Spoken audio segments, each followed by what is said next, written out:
Hi, I'm Dana Williams, your instructor today. Welcome to Virtual Library, Searching Beyond Google. This is an introductory class for middle schoolers that will help you find useful resources for when you have to write papers for school. Some of you may consider yourself experts at finding newspapers and magazine articles online, while others of you may not have had that experience yet, and that's okay. This class is a great place for everyone to learn about using research databases at the public library. In front of you, you'll notice that you've been logged into the virtual library. Normally, this service requires you to have a library card. If you have one, great. If not, let me know, and we can see about signing you up for one after the program. While I'm going through the presentation, please feel free to raise your hands if you have any questions. Let's get down to the big picture regarding why you're here today. In middle school, you learn to write research papers. Writing research papers requires thorough exploration into various topics, and sometimes you'll need to dive deeper into a subject than is usually reported in Time magazine or the USA Today newspaper. The library offers many databases that are helpful for different kinds of research. For example, Academic Search Complete by EBSCO includes publications from all areas of study, literature, history, science, etc.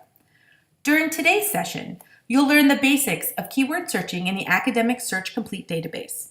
I'll also teach you some tools in the Advanced Search that will help you find the right information for your studies, and one that will help you provide accurate references in your schoolwork.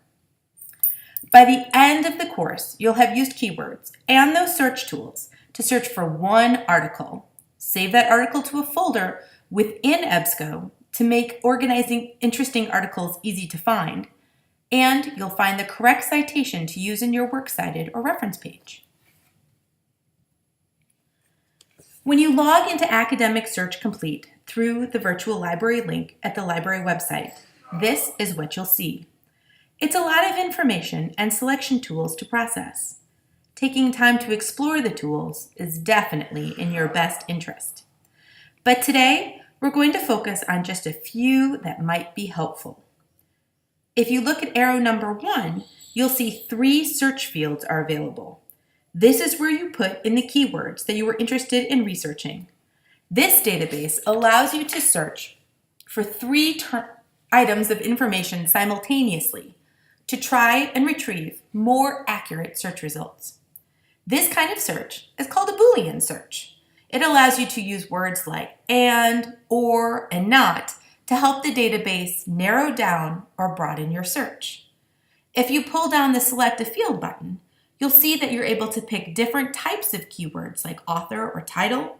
But if you're a beginning researcher and you're not sure what materials you do want, you can use keywords in your searches. As you become more seasoned in how to search, you'll learn how to effectively choose your search terms. Gray arrow number 2 points out that you want all of your results to have full text. Full text means that you are able to read all of the article. Sometimes databases only have abstracts, which are short summaries of articles. While these can be helpful to determine which articles you may want to dive deeper into for your research, this database is known for providing full text articles. The third gray arrow is another great advanced sorting feature. It helps you narrow down the materials you want for timeliness by choosing specific dates related to when an article was published. Databases like this one may have several journals that could date back to the early 20th century. By being able to limit the publishing date, you can be more specific and the kind of information you want the database to report. If you're researching a current event or someone who became a world leader in the last few years, being able to restrict the search to recent documents could be very helpful. It's also a good way to know if you have the most up-to-date information. Now that you've seen the search page, let me show you a sample search. If I am a middle school student and my history teacher assigned me a paper to write on one civil rights leader and their struggles, I might be interested in researching the former South African president Nelson Mandela to learn more about the 30 years he spent in prison for political advocacy. I can use the Boolean search to search for Nelson Mandela and prison. You see how I use two different fields because they represent two different subjects that I want to overlap to find articles that will cover them both? Error number 2 is a different search limitation that I want to tell you about. You may hear a lot these days about fake news. Fake news is when people are using made-up information and trying to pass it off as fact. Or sometimes people will tell you an opinion and say that it is a fact because they believe in it so much. Libraries are here to try and help you determine what is factual versus what is false.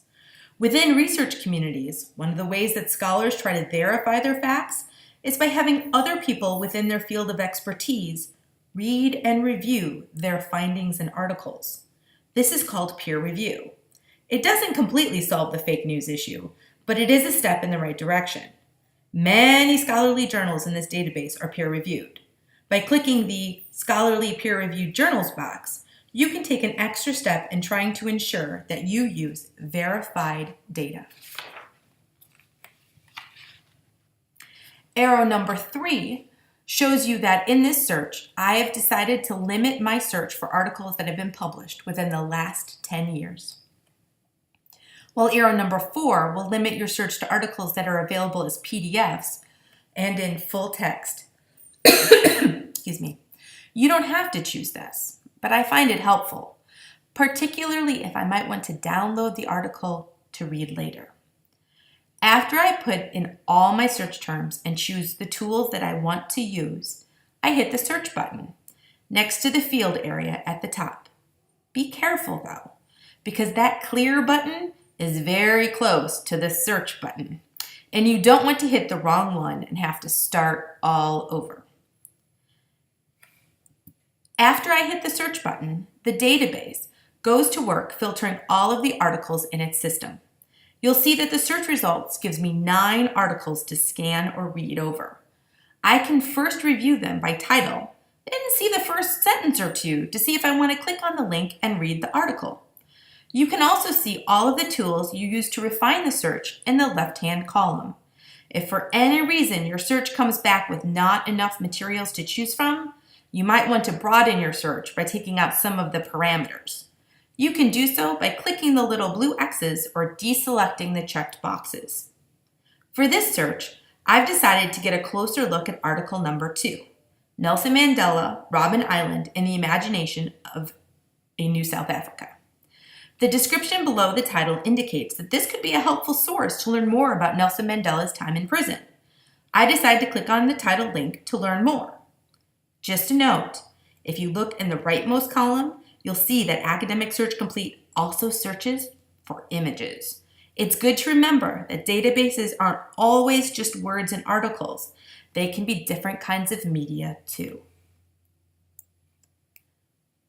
Here we are. I want to read the whole article, so I can click on the full PDF link, which is next to arrow number 1. It will open up the article in another window, and I can read it on the screen or print it from there. But if I want to use some of the other useful tools within the database, I need to be on this screen. For example, you'll see on the right that arrow number 2 is pointing to Add to Folder. This command will have the database save this article in a folder so that as I continue researching Nelson Mandela, all of the useful articles I like can be stored together. You'll also see other tools like Google Drive, print, email, save, etc. As a library card holder, you're able to save these articles wherever you need them in order to use them for your assignment. If you're using a public computer, like at the library, you may want to email them to yourself or save them on your Google Drive, because if you save them on the computer, they may not be there. One of these tools, though, isn't like the others. Most of the tools are about easily having access to get back to the article so you don't have to redo the search. But arrow number 3 is pointing to the word cite. A citation is when you put the publishing information for your sources in your paper. It is important because if you don't give credit to where you read information and got your ideas, you are stealing intellectual property from other people. Think of it as passing off someone's homework as your own. In middle school, they begin to teach you how to cite your sources accurately. In high school and college, if you don't cite other people's work, there are some dire consequences, like failure and expulsion. If you've never seen a citation before, that's okay. Let's click on it and see what they look like. See that paragraph in the middle of the green that the MLA style arrow is pointing to? That's what a citation looks like. Something you may not know, there isn't just one way to write citations correctly. Different kinds of areas of study follow different guidebooks on how they want their citations to be written. In our city, the public middle schools often choose to use the Modern Language Association Guide, or MLA. If you were to use the Nelson Mandela article in your research paper and you needed to provide a works cited page of all the materials used, you have to put a citation formatted just like this one that the MLA style points to in the back of your paper. These lists of sources are so important that companies have created software programs so that it makes them easier to keep formatting correct and put them in alphabetical order. But for middle schoolers, we mostly just cut and paste what we need into a document. So that's one of the skills we'll be working on today. Warning, see the arrow in the red stop sign? Read the information below it. It's an alert letting you know that while the database has tried to be as accurate as possible in providing you the correct citation information, there may be errors in it. So you'll want to read it over and correct any words that are missing capitalization and double check the page numbers of the article, etc. Most of the time, the citations are good, but you don't want to miss points on your paper because someone forgot to indent the information after the first line or spelled an author's name wrong. You have done a wonderful job listening as I've gone through the sample search. Now it's finally your turn to give it a try in this database search challenge. Remember, this isn't a competition, but a learning opportunity. Take your time and please feel free to ask me or your neighbor questions. Becoming comfortable with the search tool is important, so learning through a hands-on activity is critical. For this assignment, you'll need to search for one full-text article in Academic Search Complete, focused on your favorite historical figure. The article must have been published in the last 10 years, and you will need to save the article to your folder once you have found it. After you find the article, I want you to copy and paste the MLA citation for the article into a Word document. Raise your hand between each activity so that I can check your work before you move on. And lastly, there is a short survey to the right of your keyboard. When you are done with the search and citation, please fill out the survey and turn it in to me. For each part of the activity you achieve, I will give you an achievement badge. At the end of the session, you can pick up one snack for each badge you completed. Just remember, snacks need to be eaten outside of the library. Thank you for coming to the session today. TWU colleagues, because the branch lab is small, 10 computers, doing direct assessments while moving around the lab to help students is manageable with this session. As a public library employee, I wanted to have 2 direct assessments to see that they were able to follow the search parameters and to 2, make sure they understood how to access the citations, as that feature can save a lot of time and agony, as formatting is a very specific requirement that children ages 12 to 14 may be challenged by. In addition, I also wanted to have an indirect program-related assessment to see if the public library program was able to build their confidence using an online database. As librarians, we understand at greater depth the ideas of controlled vocabularies through thesauruses and high recall versus precision. For this group, however, I wanted to highlight some basic skills of searching that makes databases different from typical Google search, while not completely overwhelming them.